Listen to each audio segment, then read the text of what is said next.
Praise God! Purihin ang Panginoon, purihin ang Diyos. Medyo ang boses ko ay husky. Ano po? Muli po ang palatuntunan ng Diyos. Ito po ang ang Pray Over and Counseling program. Ang inyong mga kasama, ang inyong mga kaibigan at ka-prayer partner, ito po si Brother Rex America in the Philippines. Ang inyong kapatid na si Brother Ronel Cular. Magandang gabi po sa inyo. Yes, good evening, Brother Ronel. Good And evening, Brother Rex America ng Pilipinas. we welcome the presence of the Holy Amen. Spirit Praise and the take Lord. over. Brother Ronel, pangunahan mo ang panalangin. Hallelujah. Sa ngalan ng Ama, ng Anak at ng Espiritu Santo. O Panginoong Diyos, kami po'y nagpapasalamat at nagpupuri Yes, Lord. sapagkat Ikaw ang aming Panginoon Amen. na patuloy na sa amin pumapatnubay We upang praise gabayan you. sa lahat ng aming mga pamumuhay. We glorify you, Muli, Lord. Panginoon, sa mga oras Thank na you. ito, hinihiling po namin na kami ay iyong gabayan, Amen. pagkalooban ng karunungan sa pamamagitan ng Yes. banal na Espiritu Thank you, Santo. Lord. Hayaan mo, Diyos, ang bawat kapahayagan ng Hallelujah. aming mga maririnig, aming inaangkin ito'y mula sa iyo. Yes, Lord. Pangunahan niyo po kami. Kayo, Panginoon, We ang pray. mangibabaw sa aming buhay. Amen, Lord. Hayaan mo, Diyos, na kami ay magkaroon Yes. ng karunungan at kaalaman, mga Thank you, bagay Lord. na nagmumula sa iyo. Yes, Father Muli, in heaven. muli, Ama, maranasan namin ang himala, Yes. pagpapala, kalakasan, kagalingan, mula Hallelujah. sa Ebanghelyo na aming mapapakinggan Yes, mula Father. sa iyo. O Diyos, Hallelujah. Yahweh El Shaddai, ng aming buhay, Amen. ng aming kalakasan, Amen. ng aming katagumpayan. Tulungan niyo po kami sa gitna ng programang ito. Yes, Father. Hayaan mo, We Panginoon, pray. ikaw ang magpahayag ng iyong Hallelujah. mga bagay na naisin. Thank you, Kami, O Diyos, Jesus. ay gamitin mo Yes, sa Father usapin in ito. heaven. Salamat, Ama, sapagkat kami po'y nagagamit Oh, ninyo. yes. Isang bagay na kinakauhawan at gustong-gustong namin, Ama, Amen. na kami amay iyong samahan at Yes. gamitin. Thank you, Lord. Kaya't inaangkin namin sa pamamagitan Hallelujah. ng pagpapahayag ng programang ito Hallelujah. ay aming tatanggapin ang Yes, bagong taong thank you. himala at pagpapala na aming mga Hallelujah. inaasam-asam Thank you, sa Father buhay. in heaven. Yahweh, ito ang aming samdalangin sa dakilang pangalan ng aming Panginoong Kristo. Yes. Sa ngalan ng Ama, Anak at ng Espiritu Santo. Amen at amen.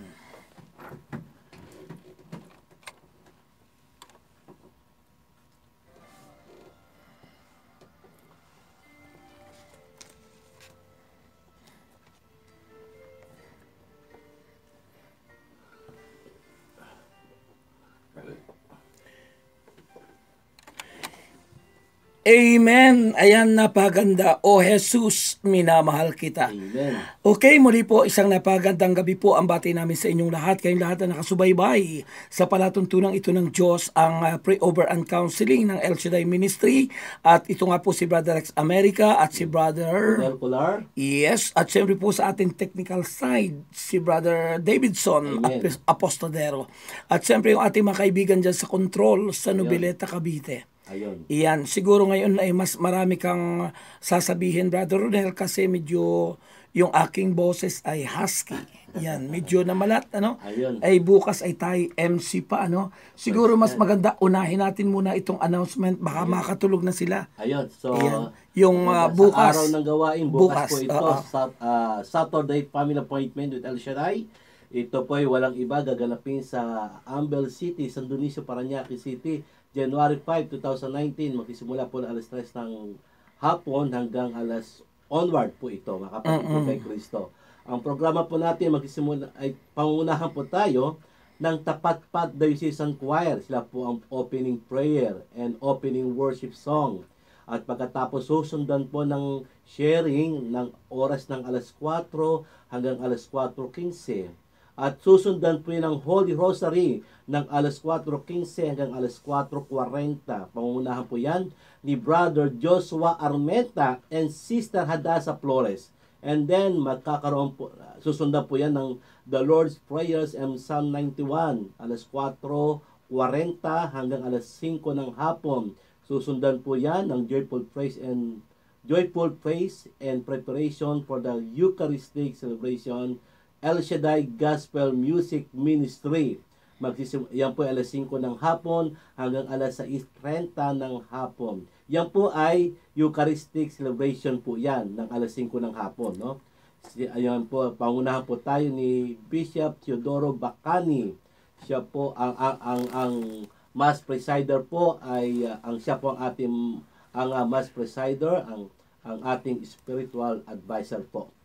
And 6:30 to 7, praise and worship in preparation for the healing message. Of course, walang iba kapatid ko kay Kristo.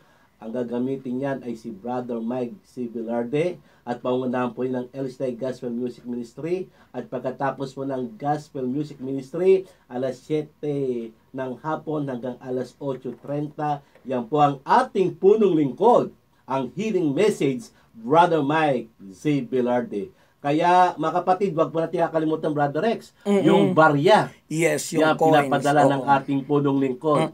Kapag barya, kapag dinala natin, baka pagbalik natin buo-buo na yan.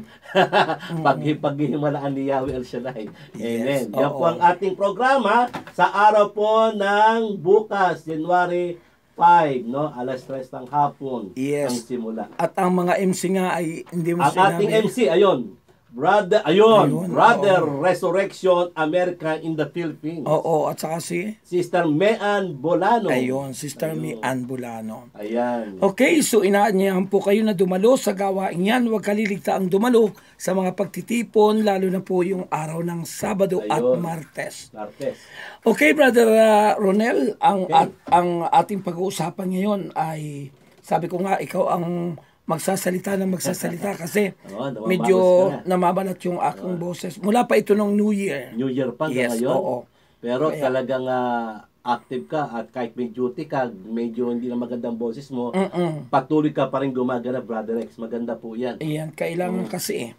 Okay, so ang ating pag-uusapan ay mula po sa Book of Hosea chapter 4 verse 6. Ayun. At ito ang wika sa wikang banyaga, my people are destroyed from lack of knowledge because you have rejected knowledge. I also reject you as my priest because you have ignored the law of your God. I also will ignore your children. Amen.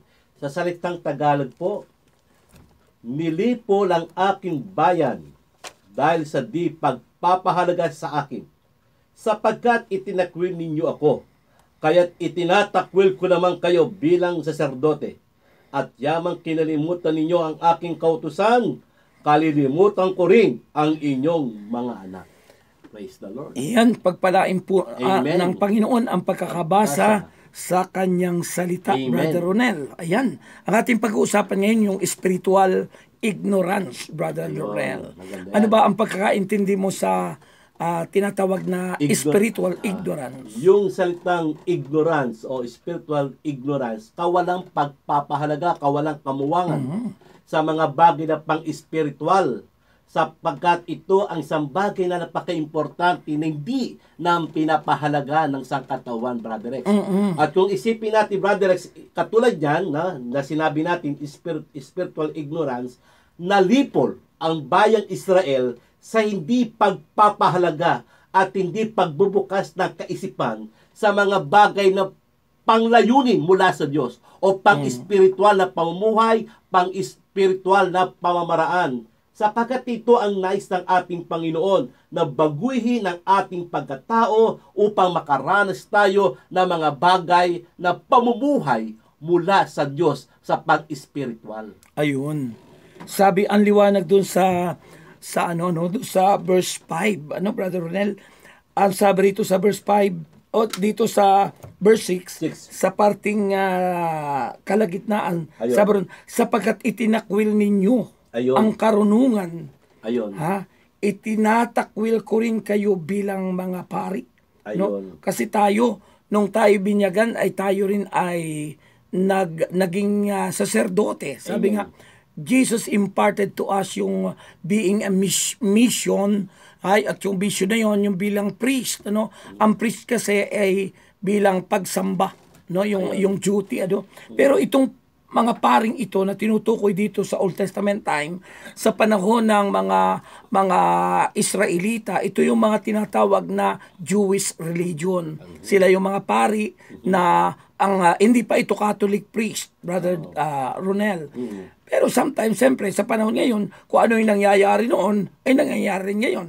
So, makikita natin, sinasabi nitong banal na kasulatan, nalilipol ang aking bayan dahil sa kamangmangan, sapagkat itinakwil ninyo ang karunungan. Amen. So, pag tinakwil, magkaiba kasi yung knowledge and wisdom. Amen. Kasi yung wisdom, sabi nga ni Brother Ray doon sa advertisement ng CDW, yung knowledge, wisdom beyond knowledge. Amen. Wisdom beyond knowledge. Oo. So, ibig sabihin, yung wisdom ay higit kaysa doon sa knowledge. Ayun. Kasi it is from God, Amen. Brother Ronel, mula sa Diyos. Ay yung knowledge ay na kung saan pumapangalawa lang ito. Oo, yung knowledge kasi ay yung mga na-acquired natin sa mga universities, Ayun. sa mga schools, samantalang yung wisdom, it is from God. Amen. Yun ay isang malaga na dapat natin maunawaan. Maganda yan, Brother Rex. At yung pinaunawa ang pagkakaiba ng wisdom and knowledge. Ito dito, Brother Rex, parang sinasabi mo from the wisdom King Solomon. Sapagkat yung karunungan ni Haring Solomon ay kaloob ng Diyos. Ito yung dapat nating maabot, makita at mahirap. At hindi naman ito mahirap, Brother Rex. Dahil Diyos na mismo ang nagbibigay ng mga pamamaraanan upang magkaroon tayo ng karunungan o kamuwangan sa mga bagay na mga panglayunin mula sa Panginoon sa pamamagitan ng mga pakikinig at pag-aaral ng salita ng Diyos. Ang other terms for spiritual ignorance ay spiritual dullness. Pag sinabing dullness kasi yung kamangmangan, kamangmangan. mga tao'y mangmang sa salita ng Diyos. Kaya nga, kapag tayo mangmang sa salita ng Diyos, ay mangmang tayo sa Panginoon. Wala tayong alam patungkol kay Kristo. Amen. So, mahalaga po na tayo ay maging may karunungan, may kaalaman patungkol sa Diyos. Sabi ng banal na kasulatan ay spiritual ignorance or dullness, it is an state of lack of knowledge. Amen. Lack of knowledge, kakulangan ng kaalaman. Kakulangan, state of a lack of knowledge, at ito rin ay tumutukoy sa lack of information, kakulangan ng mga nalalaman. Amen. Lack of information, kasama na rito yung kawalan ng kaalaman patungkol kay Kristo. Amen. Patungkol sa Diyos, patungkol sa kanyang kalooban. Amen. Yung will and ways, yung paraan ng Amen. Diyos. Yun ang tinutukoy na spiritual ignorance or dullness, Brother Ronel. Nagkakaroon tayo ng ganyan, ng spiritual dullness, sinasabing Brother Rex. Sa kadahilanan, ang tao ay masyadong na-attend, yung kanyang attention ay natuon sa mga bagay na pang-ibabaw, pang-sanlibutan. Nagkakaroon tayo pa ng spiritual dullness, Brother Rex. Kapag tayo pala ay, kahit anong successful natin sa mundo, no? Kahit anumang kayamanan meron tayo sa mundo, anuman mga bagay, hindi sapat pala yan. Yes. Para makamit ka ng spiritual, magkaroon ka ng divine wisdom. No? Kaya tayo nagkakaroon ng spiritual dullness because of natatabunan tayo ng kasikatan ng sanlibutan o kung anuman merong ibinibigay ng sanlibutan. Kaya nawawalan tayo ng puwang nun brothers. Kaya kita mo, kahit anong lakas natin sa mundo, we are weak. Nalilipol pa rin tayo ng ating kahinaan because ng ating weaknesses o kahinaan, yun ang nagbibigay sa ating nakabigatan kung bakit tayo ay bigo pa rin. Kahit na tayo tagumpay sa mundong ito o anuman meron sa mundong ito, kayaman ng kaunlaran, bigo pa rin. Dahil kasi hindi natin dinahayag sa atin ang tamang pamumuhay at ang katotohanan ng kaalaman patungkol doon sa salita ng Diyos. Amen. At nais iparating ni Propeta Hosea yung kahalagahan ng tunay na kaalaman patungkol sa Diyos. Yung importance ay binibigyan ng emphasis ni Propeta Hosea ang kahalagahan ng kaalaman patungkol sa Diyos. Kaya nga sabi rito ay, my people are destroyed and perish for their lack of knowledge. Napapahamak ang aking bayan dahil sa kanilang kabangmangan. Ayun. Yung, yun. tinan mo yung kapahamakan yan, kung wala tayong alam patungkol sa Diyos, saan tayo napupunta, di ba? No? Maraming mga taong nawala sa tunay na pananampalataya dahil sa kakulangan ng kaalaman patungkol sa Diyos. So, dahil sa kakulangan ng kaalaman patungkol sa Diyos, kung saan sila naniwala sa mga maling aral o sa mga kinagis ng aral, ayun ang kanilang inakap sa kabila na mayroon ng nangangaral ng katotohanan, Brother Ronel. Sa kadahilanan, Brother Rex, dahil ang hangad na kanilang isip ay ang mga bagay na pangsarili. Halimbawa, Brother Rex, yung tinatawag na lack of information, no? Kawalan ng impormasyon patungkol sa salita ng Panginoon. Kung ang isang taong namumuhay sa mundo, kung ang kanyang iniisip lamang ay mga pangsarili niya, mas paniniwalaan niya yung magiging kapakinabangan niya sa mundo. Halimbawa, paniniwala sa mga swerte. Ayun. Paniniwala sa mga kung ano-ano yung ang pintuan itatapat sa sikat ng araw. Sapagkat mabilis ang blessing doon. Alam mo kung anong tawag dyan? Ano nang tawag po dyan? Yan ang tawag ay punsoy. Ano po ibig sabihin ng punsoy? Ang punsoy ay paniniwala ng mga Chinese. Yan po ba'y tinatawag na kawalan ng kaalamang pang-spiritual? Ay magkaiba talaga yon kasi ang pinag-uusapan natin dito ay patungkol sa spiritual, yung wisdom. No? So iba yung kaalaman ng tao, yun ay tinatawag na knowledge. No? Samantalang yung wisdom ay mula sa Diyos. So magkaiba yun. Iba kasi yung aral ng Panginoon, aral ng Diyos, sa aral ng tao. Hindi po, ibig sabihin, Brother Rex, hindi yan tinatanggap na pang-spiritual, yung ganong klaseng paniniwala. Yes, Brother Ronel. Kasi iba kasi ang aral na pang-spiritual, yung pang-Christians, kaysa doon sa aral ng tao lamang. Yung mga paniniwala, alimbawa ay nung nakaraang New Year, di ba? Ano ang pinaniwala, mga tao para daw suwertehin, ano ang inihanda, yung kailangan yung mga bilog. Ayaw nila ng kwadrado. Bakit nga po kinakailangan ng bilog? Pero naganda kami ng kwadrado. Ano ibig sabihin po ng bilog? Ewan ko. Hindi niyo po alam. Ano ba yun? Hindi ko rin po alam. Kasi yung iba talaga, ang hinanda talaga mga bilog, yung nasa table. Kasi natangay ang mga tao sa aral ng tao, hindi yung aral ng Diyos. Mahalaga kasi yung aral ng Diyos kaysa sa aral ng tao. Sabi nga ni St. Paul at ng mga apostol ay mas mimitiin pa nilang sundin ang aral ng Diyos kaysa sa sinasabi ng mga hari at ng mga tao. Ang tanong ko doon, Brother Rex, bakit mas sinusunod ng mga tao ang aral ng mga tao kaysa sa aral ng Diyos? Ay dahil nga sa kabangmangan, sa kakulangan ng wisdom. Ang tanong ko ulit, Brother Rex, bakit yun ang mas importante sa kanila, yung aral ng tao? Ano ba meron doon? Alam mo, ang tao kasi ay naghahangad ng mga bagay na material. At naghahangad ng tinatawag na faith na nakikita ng mata. Because their faith is based on their senses or yung mga senses, 5 senses, yung feelings at saka yung seeing, yung smelling, tasting, yun ang binibase ng tao. Samantalang ang Diyos, hindi po yan ang batayan ng Diyos.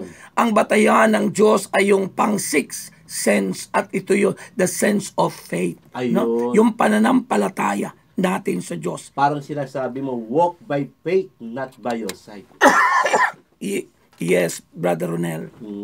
Yan ang importante. Kaya nga sabi ng Romans 10:17, is faith is cometh by hearing, and hearing by the word of God. Ang tao nagiging mangmang kung hindi sila nag-aaral, kung hindi sila nakikinig, kung hindi sila nagbubulay-bulay ng salita ng Diyos. Kaya nga ang kahalagahan nitong ating aral ngayon na sinasabing spiritual ignorance or dullness, kailangan nating pag-aralan ang salita ng Diyos, pag-aralan natin ang Biblia, pag-aralan natin ang mga mensahe ng Diyos na ipinapahayag ng mga tinatawag na ginagamit ng Panginoon.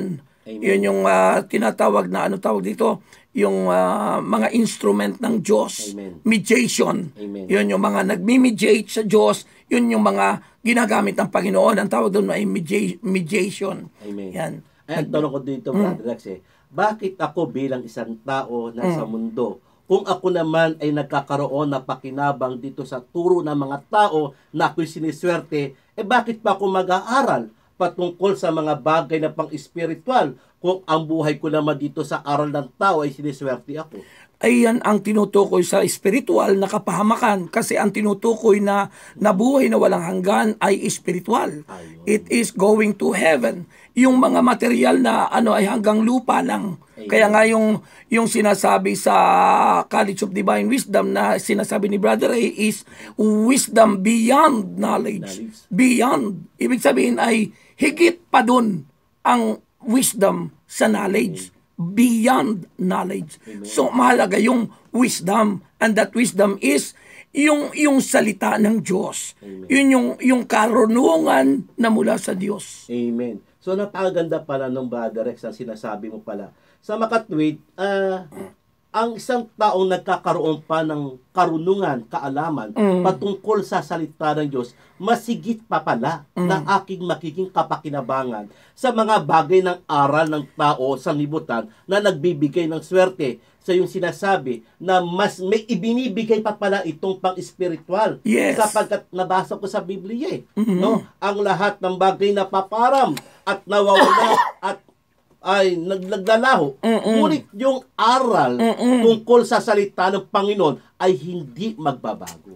Sabi sa wikang Banyaga ay heaven and earth will Yun. pass away. Amen. But my words will never pass away. Amen. Yes. Napakahalaga nun, Brother Ronel. Yung word of God kasi, yan yung tinutukoy na wisdom. Kaya nga, nagdudulot ng kapahamakan sa mga tao kapag tayo ay kulang sa kaalaman patungkol sa Diyos na ito. Amen. Katulad dito, Brother Rex, na akin nabasa sa Proverbs, chapter 1, Sabihin verse mo, 2. ano yun sabi? Sa pamamagitan nito, ang tao'y magtatamo ng karunungan at pag-unawa man doon sa pang-espiritual. Totoo yun. Kaysa nasumpungan mo rito sa makasalimutan.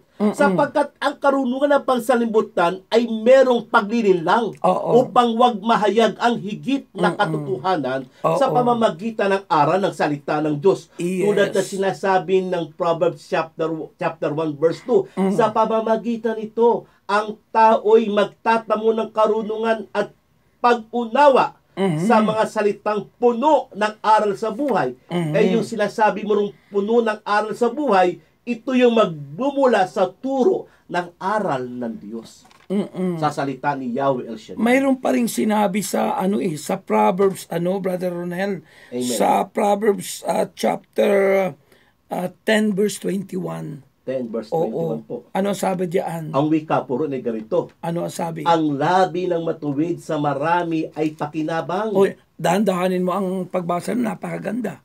Ang labi ng matuwid sa marami ay pakinabang. Oho. Ngunit ang mangmang ay Ayun. namamatay ng walang karunungan. Ay isipin mo, yung labi ng Ang labi ng matuwid. matuwid. Tinutukoy kasi diyang matuwid ay yung sila ay may kaalaman. Amen. Yung may karunungan. Amen. So sabi ron, ang labi ng matuwid Maraming pakinabang. ay maraming pakinabang. Opo. Ngunit, Ngunit ang mangmang ay namamatay na walang Ayun. karunungan. yun, namamatay ng walang karunungan. Isipin mo yun, Brother Ronel. Kung wala tayong karunungan, mamamatay na lang tayong walang kaalaman. Saan tayo patutungo? Sa Di ba? impyerno. Sabi ng banal na kasulatan, Jesus is the way, the truth, Truth and the light. and no one can come to the Father Amen. except through me. Amen. Sabi ng Panginoon, may mga taong nagre-reject kay Jesus. Hindi nila tinatanggap ang Panginoon because of their lack of Knowledge. wisdom. Dahil sa kakulangan ng kanilang karunungan, wala silang kaalaman patungkol sa Diyos. So nire-reject nila yung Diyos na tagapagligtas. Amen. Na nagkatawang tao, Brother Ronel. Amen. Sa pamamagitan ng ating Panginoon Jesucristo. Oo. Dito, Brother Rex, na sinasabi mo kanina, ang labi na matuwid ay marami. Ibig sabihin, marami pakinabang. Sa makatuwid, kaya naman pala, kapag tayo lumalapit sa Panginoon, para baga ang katawan natin ay hirap na sumunod sa salita ng Yes, Diyos. oo. Sapagkat ng kahidaan, ang ating katawan pala, nang wala pa sa Panginoon, ay pinag-aharian ng kasamaan upang wag mahayag ang katotohanan. Ay malinaw, Brother Rex, babasahin ko na lang para maintindihan ng ating mga tagapakinig. Dito po sa unang Korinto, Kabanata 4, talatang 4 ng wikay ganito. Mga kapatid ko, sa ikalawang Korinto, Kabanatang 4, talatang 4, ang sabi po, mga kapatid, ay ganito ng wika. Hindi sila sumasampalataya sapagkat ang kanilang isip ay binulag ng Diyos ng daigdig na ito. Sila'y binulag nito upang hindi nila makitang liwanag ng mabuting balita tungkol sa kanindigan ni Kristo na siyang larawan ng Diyos. Yun, kaya nga pag yung tinatawag na spiritual ignorance ay tinawag din na spiritual blindness. Kasi yung kabulagan, yung kabulagang spiritual dahil sa kakulangan ng kaalaman. Yun, Brother Ronel. At yan ay binanggit ni Propeta Isaias. Sinabi yan ni Propeta Isaias sa Kabanata 1 ni Propeta Isaias sa talata 3. Isaias 1:3. At ang sabi, nakikilala ng baka ang kanyang Panginoon at ng asno ang nag-aalaga sa kanya. Ngunit hindi ako nakikilala ng Israel. Hindi ako nauunawaan ng aking bayan. Isipin mo yan, yung sinasabing yan, yung pagre-reject kasi ng bansang Israel sa tagapagligtas na si Kristo. Yung ang tawag nga sa Israel ay Holy Land. Pero yung mga tao ay kong holy. Hindi po tinatanggap hindi nila tinatanggap. Kaya nga sinasabi ni Propeta Isaias, nakikilala ng baka ang kanyang Panginoon. At ng asno kung saan siya pinapakain ng kanyang amo. Ngunit, hindi ako nakikilala ng Israel. Hindi ako naunawaan ng aking bayan. Sapagkat sila po ay inaalipinin na mga bagay ng karunungan ng sanlibutan. Kahit na ang salita ng Panginoon o ang salita ng Diyos ang siyang pinakamainam sa buhay ng tao, nananaig pa rin ang mga bagay na makamundong pamamaraan at pamumuhay sa pagkaalipin ng tao. So, lumalabas dito, Brother Rex, isang malaking kapahamakan ng isang tao hindi tumutugon sa mga bagay ng aral ng Diyos. Kaya ang napakahalaga yung ultimate. Ano ba yung ultimate?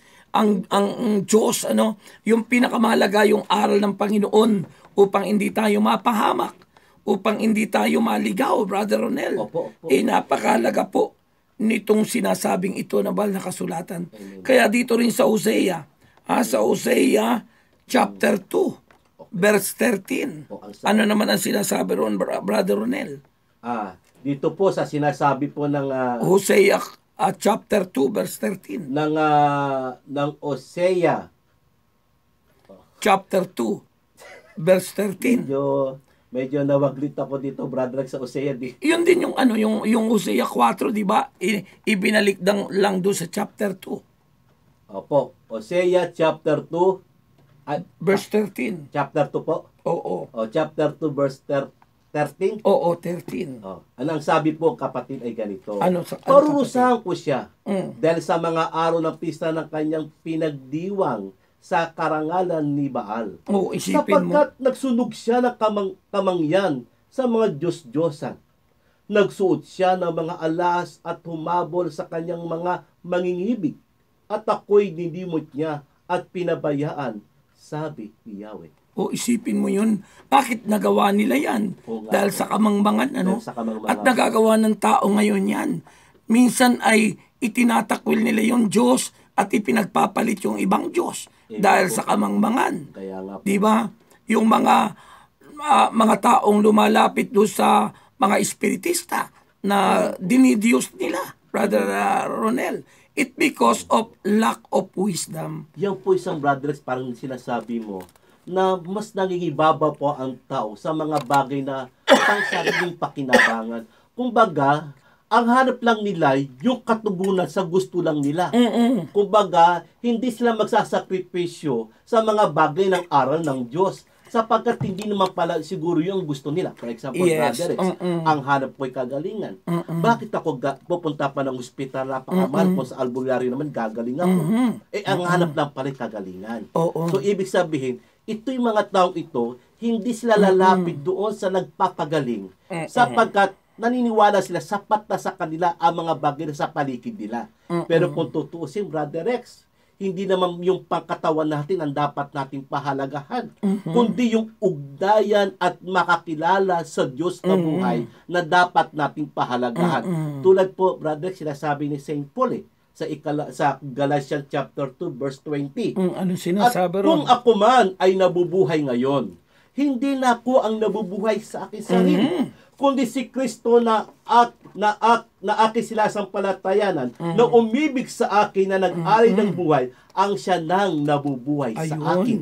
Malinaw doon, Brother Rex, na si San Pablo, itinakwil niya kanyang sarili para mabuhay sa kanya ang Diyos, si Kristo. Na ito pala ang pinakamainam, ang nararapat, ang merong mga bagay na kaalaman, hindi ang mga bagay na pangsarili nating hanapin, Yes. kundi ang kalooban, ang nais, ang aral ng Diyos para sa atin. Ayun.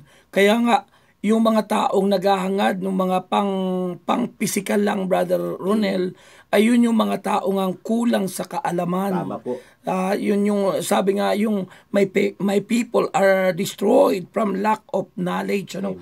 Kulang sa kaalaman. Kulang At po sa alin ang tinutukoy na kaalaman na kakulangan yung wisdom na mula sa Diyos. Amen. Kaya nga, nabanggit mo kanina yung kapag yung ang inaalala lang natin ay yung pampisikal, itandaan natin yung ating katawang lupa ay hindi naman yan makakapasok sa langit eh. Ang kaluluwa natin ang papasok sa langit. Tama po. Ang lahat ng yan because we all have sinned.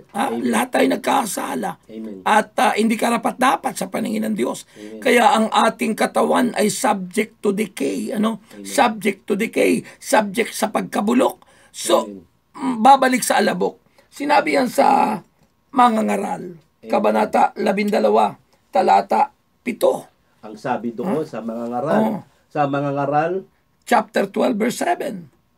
chapter 12, verse 7. Verse 7, sabi rito, alalahanin mo siya bago manimbalik sa alabok ang ating katawang lupa. Amen. Ang ating katawang lupa ay babalik sa alabok. Amen.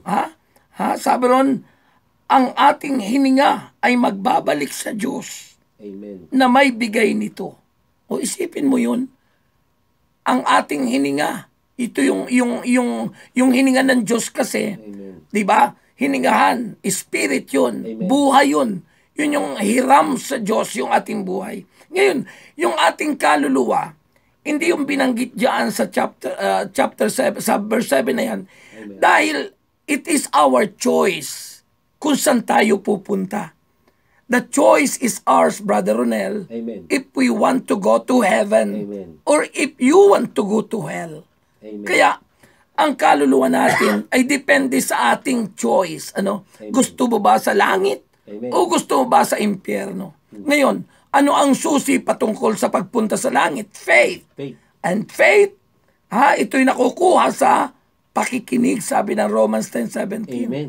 Faith is cometh by hearing, and hearing by the word of God. Napakalinaw nung Brother Rex sa sinabi mo na anuman ang mangyari sa buhay natin, wag na wag mawawala ang salita ng Diyos. Kaya pala sabi ng punong lingkod kapag tayo nakinig ng salita ng Panginoon dapat tatapusin. Sapagkat hindi na natin maunawaan kung hindi natin tatapusin. Lumalabas, mas nagpapahalaga tayo sa ating sarili kaysa sa mga aral ng Panginoon. Nandun ka rin lang naman. Bakit mo kinakailangan na makipag-unahan sa pagtakot ng chip? Kung masigit pa ang ating matatamo sa paghihintay ng pagbabasbas ng ating Panginoon. Kaya mahalagang ilagay sa isip at puso natin yung beyond, yung beyond na sinasabi, yung higit pa doon sa ating minimithi. Amen. At yun ang mahalaga. Kasi mahalaga yung destination natin, yung ating finish line. Amen. Kasi lahat tayo ay mayroong patutunguhan. Tama So, po. depende sa atin, saan ka ba patutungo? Sa langit ba o sa impyerno? Ayoko nun. Ayun. Kaya dapat ay mahalaga talaga na tayo ay magkaroon ng karunungan o kaalaman mula sa Diyos. Yun po ang pinaka-importante do, Brother Rex. Sapagkat sinasabi po, kapatid ko, Brother Rex, meron kong nabasa sa Biblia, katulad po na sinasabi rito, sa talata ng Romans chapter 6. Ano sabi ron? Rito, Brother Rex, ganito. Chapter 6, verse 13. Huwag ninyong ipailalim sa kapangyarihan ng kasalanan ang alimang bahagi ng inyong katawan bilang kasangkapan ng kasamaan. Sa halip, pasakop kayo sa Diyos. Ayun. Bilang mga taong namatay at muling binuhay. At ihandog sa Kanya ang buo ninyong pagkatao bilang kasangkapan ng katuwiran. Ayun. Paano po natin may handog ang ating sarili kung tayo po ay nagpapailalim pa sa sarili nating pagkatao na nagiging alipin na kasalanan? Kaya magiging malaya tayo, Brother Rex, kung hahayaan natin ang salita ng Diyos ang siyang manguna sa ating pagkatao at ating unting-unting iwanan, layuan ang mga bagay na makamundong pamumuhay upang hindi tayo pagharian ng kasalanan sa kahinaan ng ating katawan bilang isang tao na kinakasangkapan ng kasalanan. At sabi ng Biblia, kapatid, sa halip pasakop tayo sa Diyos. Kung tayo nagpapasakop sa Diyos, tayo ay namatay na sa ating lumang pagkatao at muling binuhay ng Panginoon upang maihandog natin ang ating sarili at ganap doon tayo makapaglilingkod at makapamumuhay sa aral ni Yahweh El Shaddai. Amen. At yan ay nagagawa lang ng tao kung siya ay mayroong kaalaman na mula sa Panginoon.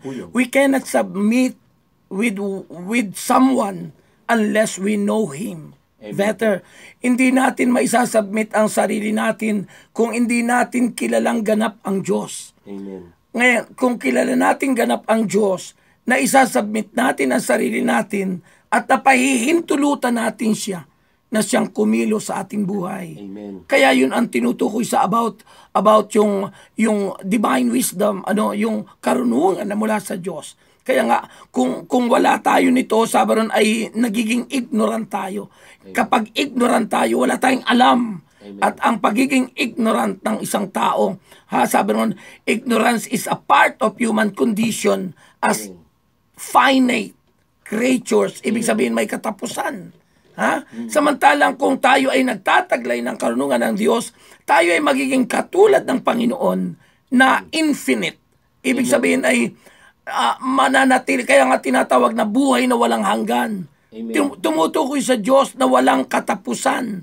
Amen. At yun ang nais ng Panginoon, to restore us in a great plan of God, which is eternal life in heaven. Kaya nga mga kapatid, yung human knowledge is incomplete. Hindi po kumpleto unless na tayo po ay nagtataglay ng divine wisdom.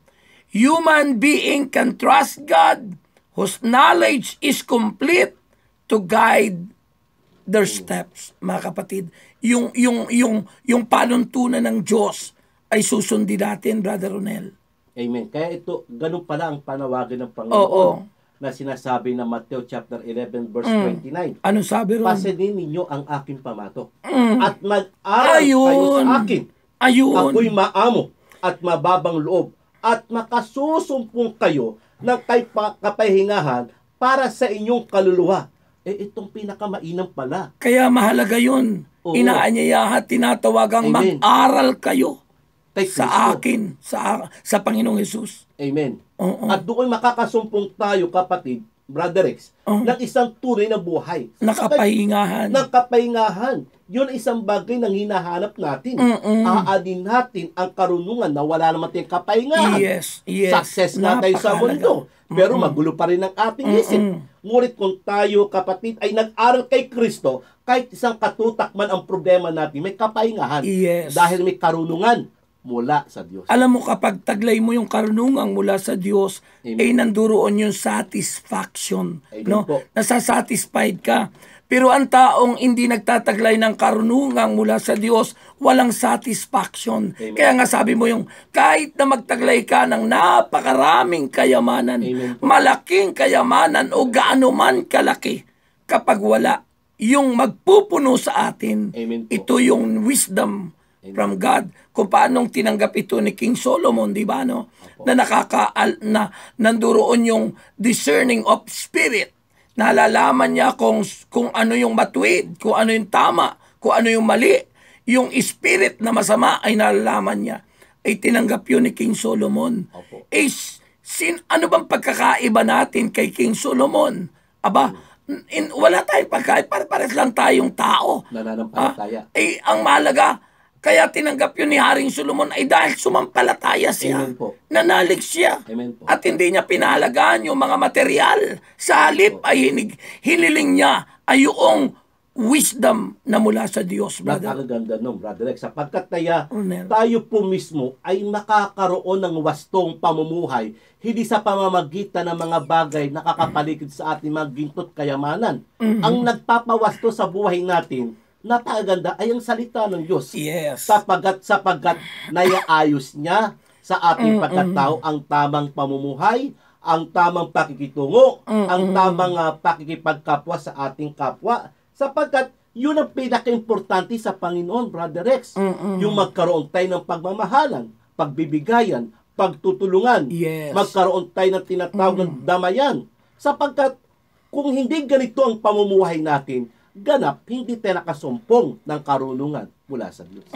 Kaya yun po ang napakahalaga na taglayin po natin yung karunungan yan. Kasi kung tayo walang karunungan at walang kaalaman patungkol sa Diyos, baka nandiyan na ang Panginoon na hindi pa natin alam na dumating na pala. Di ba? Amen.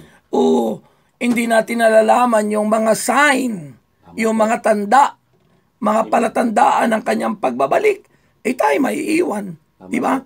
O hindi natin alam na yung ganap nating kaligtasan na yun ay kay Kristo lang matatagpuan. Amen. At akala ng iba ay ang kaligtasan ay kay ganito makukuha. Hindi po. Ang pangako ng Diyos ay na kay Kristo lang. At ang tinutukoy na divine wisdom o yung karunungan mula sa Diyos ay ibinigay na sa atin. Amen. At ito'y si Jesus, Brother Amen. Ronel. Yun ang pinakamaganda doon, Brother Rex, sapagkat kung tayo ay meron ng Kristo sa ating buhay na nagbibigay ng karunungan, na tayo mismo hindi mahihirapan sa pamumuhay natin. Sapagkat may kaalaman na tayo kung paano natin ngayon harapin ang mga pagsubok, kung paano po tayo magamit ng Panginoon, tulad sinasabi mo, meron na tayong kakontentuhan, meron na tayong kasiyahan, sapagkat noon hindi binabaliwala kasi natin ang pakikinig ng salita ng Panginoon, sapagkat ito noon ay minamaliit pa natin. Sapagkat sabi nga natin, wala namang buhay dyan. Nagkamali pala tayo doon, Brother Rex. Ngayon natin napagtanto, nandito ang buhay. Sa kanyang salita, naayos siyang buhay natin, pinago niyang buhay natin. Higit sa lahat, nagkaroon ng kasiyahan ang buhay natin sa kanyang mga salita, sapagkat nagagawa na natin ngayon yung di natin nagagawa ngayon. Masaya tayong nagpapatawad, masaya tayong tumutulong, masaya tayong nagmamahal, masaya tayong nagpaparaya at umuunawa dahil nagtataglay tayo ng karunungan sa Diyos. Amen. Ngayon, maaaring naghihintay sila, paano natin ito makakamtan? May 3 lang na verses na nais nating ibigay, Brother Ronel. Unang verse na dapat nating malaman ay yung sinabi sa Hebrews chapter 10 verse 25. Na sinasabi ron ay, ang sabi sa Hebrews chapter 10 verse 25 ay ganito po, mga kapatid ko kay Kristo.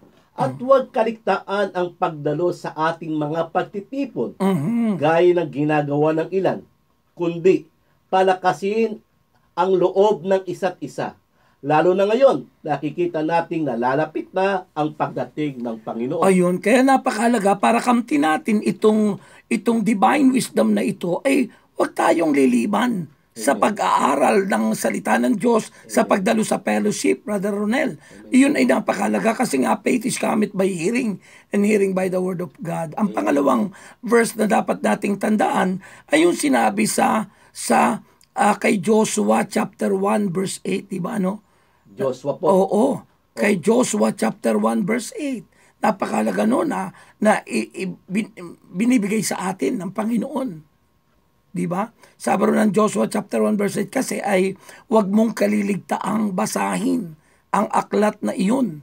Dilidilihin mo yon araw at gabi upang ikaw ay magtagumpay at umunlad ang iyong buhay, Brother Ronel. Napaganda na. Napakaganda pangako. Opo. Yung di mo kaliligtaang pagnilayan, dilidilihin gabi't araw, pag-aralan ang salita ng Diyos. Amen po. Brother Ronel. Napaganda nun, Brother Rex, Oo. sapagkat nandun ang palang susi Oo. ng isang magandang pamumuhay sa kanyang salita. Mm-mm. Nagpapagal tayo, nagpapag-overtime pa tayo, nagpapagod-pagod pa tayo, halos ginagawa natin umaga ang gabi para lang maibigay natin ang kasiyahan natin sa pamilya natin.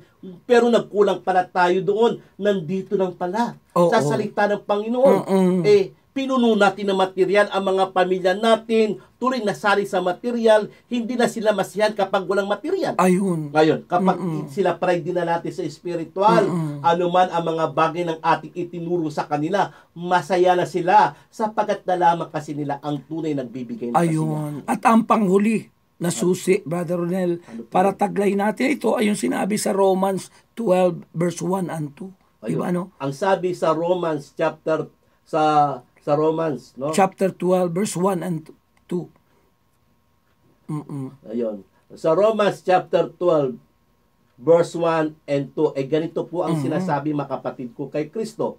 At hayaan niyo pong basahin ko po sa inyo ang Romans chapter 12 verse 1 and 2 nang kay ganito. Kaya nga, mga kapatid, alang-alang sa masaganang habag ng Diyos sa atin, ako'y namamanig sa inyo. Ialay ninyo ang inyong sarili bilang handog na buhay, banal at kalugod-lugod sa Kanya. Ito ang karapat-dapat na pagsamba ninyo sa Diyos.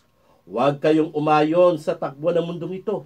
Mag-iba na kayo at magbago ng isip upang mabatid ninyo ang kalooban ng Diyos. Ayun, ang kung ganda. ano ang mabuti na kalulugod sa Kanya at talagang ganap. Ayun, napakaganda nun, Brother Ronel. Amen. Yung mga susi na yan, para kamtin natin ang tinatawag na karunungan na mula Amen. sa Diyos. Ito, Brother Rex, sinasabi niya, pinagbabawal na huwag umayon sa takbo sa mundo ito.